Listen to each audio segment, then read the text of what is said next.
अस्सलाम वालेकुम। मेरा नाम है अबरार चौहान। आज हम बाब नंबर 6 के मुख्तसर सवालात का आखिरी हिस्सा करने जा रहे हैं। इसमें सवाल नंबर 9, 10, 11, 12 शामिल हैं। ये सवाल ज़्यादातर कोलाइड, सस्पेंशन वगैरह से मुतल्लिक हैं। लेकिन याद रखिएगा, इन सवालों के जवाब बहुत ज़रूरी और बहुत अहम हैं। हम इन सवालों के जवाब मुख्तसर तरीके से दे तो रहे हैं और सॉल्युबिलिटी से रिलेटेड इनके जवाबात को हम कोशिश करेंगे कि डायग्राम से वाज़े करें। लेकिन मेरा आपको मशवरा ये है कि इन सवालों के जवाब को याद करें और अच्छी तरह समझने की कोशिश करें। चलते हैं अपने लेक्चर की तरफ। आज का जो हमारा मौजू है इस लेक्चर का, वो मुख्तसर सवालात का आखिरी हिस्सा है। इसमें हमने मुख्तसर सवाल नंबर 9, 10, 11 और 12 करने हैं। इसमें जो मुख्तसर सवाल नंबर 12 है, ये काफ़ी ज़्यादा अहम है। इसको आपने अहम मुख्तसर सवाल के तौर पे याद भी करना है। ये असल में ना, बोर्ड में जो चीज़ बार बार आती है ना, हम उसे कहते हैं वो मुख्तसर सवाल अहम है, अक्सर व बेशतर आ जाता है। तो इसका अहम का ये मतलब नहीं है कि सर अबरार ने कह दिया तो ये बस आ गया सवाल।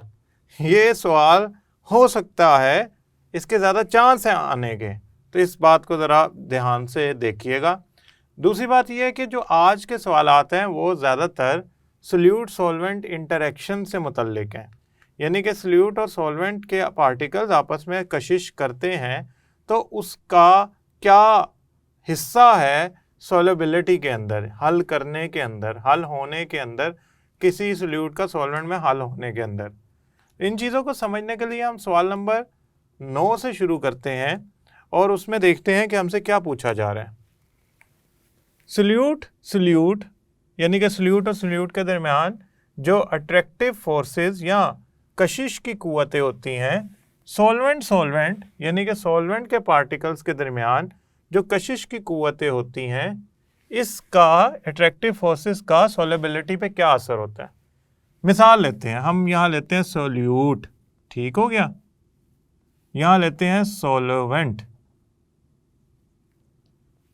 ये सोल्यूट के पार्टिकल्स आपस में कशिश कर रहे हैं, ये सॉल्वेंट के पार्टिकल आपस में कशिश कर रहे हैं। अब ये हल तब होंगे जब सोल्यूट के पार्टिकल की कशिश सॉल्वेंट के पार्टिकल से जो शुरू हुई है वो ज़्यादा हो, गालिब हो इनकी कशिश पे। मसलन सोल्यूट के पार्टिकल आपस में जुड़े हुए हैं इस तरह, ये दो सोल्यूट के पार्टिकल आपस में जुड़े हैं। सॉल्वेंट का पार्टिकल आता है, इससे कशिश बनाता है। जब वो इसे कशिश बनाएगा तो उसकी कोशिश होगी कि वो इसको अपने साथ ले जाए। लेकिन अगर इन दोनों के दरमियान, सोल्यूट पार्टिकल्स के दरमियान कशिश ज़्यादा होगी, इन दोनों के दरमियान कशिश ज़्यादा होगी, तो सॉल्वेंट का पार्टिकल इसे तोड़ के नहीं ले जा सकता। हाँ, कब ले जा सकता है तोड़ के? जब इन दोनों की कशिश गालिब आ जाए, ज़्यादा हो, बेहतर हो, ताकतवर हो, तब वो इसको अलहदा कर देगा और हल कर लेगा। तो ये जो सॉल्वेंट और सोल्यूट की कशिश है, ये अगर गालिब आ जाए, पहले से मौजूद अट्रैक्टिव फोर्सेस या कशिश की कुव्वतों पे, जैसे सॉल्वेंट और सोल्यूट की, तो वो चीज़ हल हो जाएगी। इसको मैं लिखता हूं, अगर हल होने के दौरान सोल्यूट और सॉल्वेंट के दरमियान कशिश गालिब आ जाए, ज़्यादा हो जाए, किससे? गालिब आ जाए सोल्यूट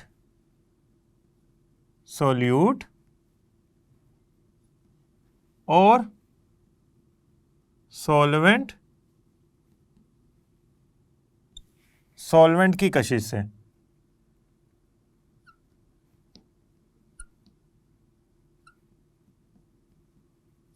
तो वो हल हो जाएगा।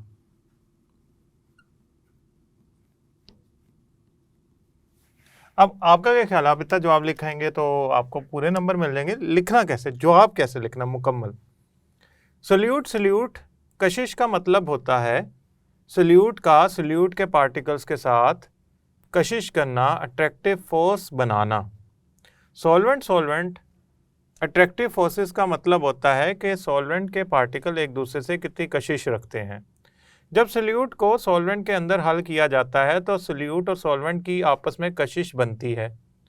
अगर सल्यूट और सॉल्वेंट की आपस में मौजूद कशिश गालिब आ जाए, ज़्यादा हो जाए इनकी आपस में जो कशिश है उससे, तो वो हल हो जाएगा। अगर ना आए तो क्या होगा। मैं मिसाल के तौर पे कहता हूँ कि सल्यूट की जो कशिश है वो ज़्यादा है, सॉल्वेंट और सल्यूट की कशिश कम है। मिसाल के तौर पे आप कहते हैं सर ये दो सल्यूट के पार्टिकल हैं, इनकी कशिश ज़्यादा है, ये सॉल्वेंट का पार्टिकल इससे कशिश बनाता है लेकिन वो कमज़ोर है, लिहाजा वो उसको खींचने की कोशिश करता है तो वो इसको उतार नहीं पाता, निकाल नहीं पाता, हिला नहीं पाता, उससे दूसरे सल्यूट के पार्टिकल से लैदा नहीं कर पाता। जब वो लैदा करेगा तो हल होगा ना। अगर वो इसका घेराव करेगा तभी होगा ना, जब वो उसके इर्द गिर्द इकट्ठा तभी होगा जब वो अलहदा होगा इस पार्टिकल से। तो सल्यूट के पार्टिकल एक दूसरे से अलहदा होते ही नहीं है। क्यों नहीं अलहदा होते? अगर उनके दरमियान अट्रैक्टिव फोर्सेस या कशिश की कुव्वतें ज़्यादा हों। तो कशिश की कुव्वतें सल्यूट सॉल्वेंट में ज़्यादा होनी चाहिए ताकि वो सल्यूट को हल कर सके सॉल्वेंट के अंदर, अगर ये गालिब आ गई तो आपका सल्यूट हल हो जाएगा। तो आपने ये सारी बातें बतानी है, तब जाके आपको पूरे नंबर मिलेंगे। तो ये तो मैंने उसका असल बात लिख दी है ना कि अगर हल होने के दौरान सल्यूट और सॉल्वेंट के दरमियान कशिश गालिब आ जाए, किसके मुकाबले में? सल्यूट और सॉल्वेंट की कशिश के मुकाबले में या से, तो वो हल हो जाएगा। बड़ी सादी सी बात की। अब हमारा जो सवाल है मुख्तसर सवाल नंबर 10, सोडियम क्लोराइड NaCl नमक का सॉल्यूशन तैयार करने के लिए सल्यूट सॉल्वेंट इंटरेक्शन की वजाहत करें। मैं इसको शक्ल बल्कि अशकाल के ज़रिए, डायग्राम्स के ज़रिए वाज़े करूँगा, फिर मैं कोशिश करूँगा कि मैं बोल कर उसका जवाब भी बता सकूँ। देखिए सोडियम क्लोराइड में सोडियम पॉजिटिव और क्लोराइड आयन नेगेटिव होता है। Sodium positive ion chloride negative ion के साथ जुड़ा होता है। अब क्लोराइड आयन बड़ा होता है, सोडियम आयन छोटा होता है बानिस्बत क्लोराइड आयन के। तो मैं कोशिश कर रहा हूँ कि मैं इनका जो साइज़ है वो छोटा बड़ा बनाऊँ ताकि आप आसानी से उनमें फ़र्क कर सकें। अच्छा जी, ये है सोडियम क्लोराइड के आयंस जो आपस में जुड़े हुए हैं। कुछ हिस्सा लिया, जुड़े तो खरबों अरबों होंगे, मैंने उसमें से कुछ आयंस लिए हैं। ये वाला आयन सोडियम को जाहिर करता है पॉजिटिव आयन, क्लोराइड आयन ये नीला नेगेटिव आयन को जाहिर करता है। पानी का मॉलिक्यूल, पानी वाटर H2O में ऑक्सीजन 2 हाइड्रोजन से जुड़ी होती है।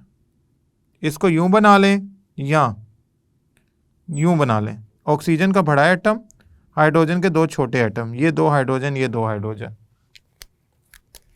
ऑक्सीजन इलेक्ट्रोनेगेटिव होता है जिसकी वजह से उस पर पार्शल मनफी चार्ज आ जाता है, हाइड्रोजन पे पार्शल पॉजिटिव चार्ज आ जाता है। ये ताकतवर है, कमज़ोर है आपस में, तो ये इससे इलेक्ट्रॉन का बॉन्ड पेयर खींच लेता है करीब, या इस पे इस तरह लिख लें। अब होता क्या है, होता यूं है कि ये सॉल्वेंट के पार्टिकल्स इसके करीब आते हैं और इसे कहते हैं कि हमने तुम्हारे साथ कशिश बनानी है। कशिश बनाने के लिए सॉल्वेंट के पार्टिकल का मुखालिफ सिरा, याद रखिएगा ये लफ्ज़, सॉल्वेंट के पार्टिकल का मुखालिफ सिरा मुखालिफ चार्ज वाला सल्यूट के पार्टिकल के मुखालिफ चार्ज वाले को अपनी तरफ खींचेगा। यानी कि पॉजिटिव हिस्सा सॉल्वेंट का सल्यूट के नेगेटिव हिस्से को खींचेगा। यानी कि कहने का ये मतलब है कि ये जो पॉजिटिव हिस्सा है ये खींचेगा नेगेटिव हिस्से को। और अगर मैं यहाँ पे कोई और पानी का मॉलिक्यूल बना दूँ जिसमें हाइड्रोजन पार्शियल पॉजिटिव हो, ऑक्सीजन पार्शियल नेगेटिव हो, तो नेगेटिव हिस्सा पॉजिटिव को खींचेगा। अब हुआ यूं कि इसके इर्द गिर्द पानी के मॉलिक्यूल इकट्ठे हो गए। मैंने दो बनाए हैं, ये तो मिसाल बनाई है, ये दो बनाए हैं, ये दो इसके करीब गए। इसके नेगेटिव हिस्से ने पॉजिटिव आयन को उतारने की कोशिश की, इसके पॉजिटिव हिस्से ने नेगेटिव आयन को उतारने की कोशिश की। हुआ क्या, इस चक्कर में वाटर का मॉलिक्यूल जिसका हाइड्रोजन पार्शियल पॉजिटिव था, उसने नेगेटिव आयन को अलहदा कर दिया। किससे अलहदा कर दिया? अपने बाकी मानदा आयन से। और जो आपका दूसरा वाटर का मॉलिक्यूल था, उसके पॉजिटिव पार्शियल पॉजिटिव हिस्से ने पॉजिटिव आयन को अपनी तरफ खींच के अलहदा कर दिया। अब आप कहेंगे ये तो आयंस वाटर के मॉलिक्यूल सल्यूट के मौजूद जो फोर्सेस है उसको तोड़ी जा रहे हैं और उसको हल करते जा रहे हैं। पहली सूरत क्या हुई, सल्यूट के पास सॉल्वेंट के पार्टिकल्स गए। दूसरी सूरत क्या हुई, सॉल्वेंट के पार्टिकल के मुखालिफ चार्जेस ने सल्यूट के पार्टिकल के मुखालिफ चार्जेस को अपनी तरफ खींचा। तीसरी सूरत क्या हुई कि वो मुखालिफ चार्जेस वाले पार्टिकल खींच कर सल्यूट से अलहदा कर दिए, तोड़ना शुरू कर दिया सल्यूट को। अब ये जब इसको तोड़ेंगे तो होगा क्या, होगा कुछ यूं कि जब ये इसको तोड़ते जाएंगे तो जो आपका नेगेटिव आयन है उसको चारों तरफ से पानी के मॉलिक्यूल घेर लेंगे। पानी के मॉलिक्यूल का मुखालिफ सिरा यानी कि पॉजिटिव हिस्सा इसको चारों तरफ से घेर लेगा।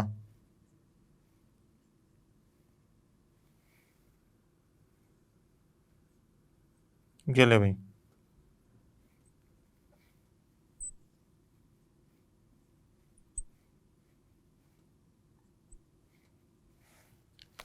अब होगा क्या, ये इसको अपनी तरफ खींच रहे होंगे या इससे कशिश बना रहे होंगे। जो नेगेटिव आयन को इन्होंने घेरा है, इसी तरह पॉजिटिव आयन को भी पानी के मॉलिक्यूल घेर लेंगे। और ये आपके सामने एक तस्वीर आ रही है। इस तस्वीर के अंदर आप देख सकते हैं कि पॉजिटिव और नेगेटिव आयन को पानी के मॉलिक्यूल्स ने घेर के हल कर लिया। तो हल करने का तरीका क्या हुआ, देखें। हल करने, सॉल्वेंट के पार्टिकल सल्यूट के पार्टिकल्स के पास गए और उसे इंटरेक्शन की, कशिश की। कशिश के दौरान उन्होंने सल्यूट के पार्टिकल अलहदा कर दिए, आयन्स अलहदा कर दिए, कशिश करके अट्रैक्टिव फोर्सेस बनाकर, और उसके बाद उन आयन्स को घेर लिया पानी के मॉलिक्यूल्स ने और वो हल हो गए। अब मेरी ये 3-4 जो लाइनें हैं इसको आपने बिल्कुल लिखाना है उसी तरह, तो आपका जवाब पूरा हो जाएगा। इसमें आपने कोई साइंसी वजाहत इसके अलावा करने की कोई ख़ास ज़रूरत भी नहीं है। आप इसको लिखेंगे कि सोडियम क्लोराइड का सॉल्यूशन तैयार करने के दौरान सॉल्यूट और सॉल्वेंट इंटरेक्शन होती है। सॉल्वेंट के पार्टिकल सॉल्यूट के पार्टिकल्स के साथ इंटरेक्शन बनाते हैं, कशिश बनाते हैं। ये कशिश गालिब आ जाती है और सॉल्यूट के पार्टिकल्स को, आयंस को अलहदा करना शुरू कर देती है। सॉल्वेंट के मुखालिफ चार्जेस सॉल्यूट के मुखालिफ चार्जेस के साथ कशिश बनाकर उसे अलहदा कर रहे होते हैं।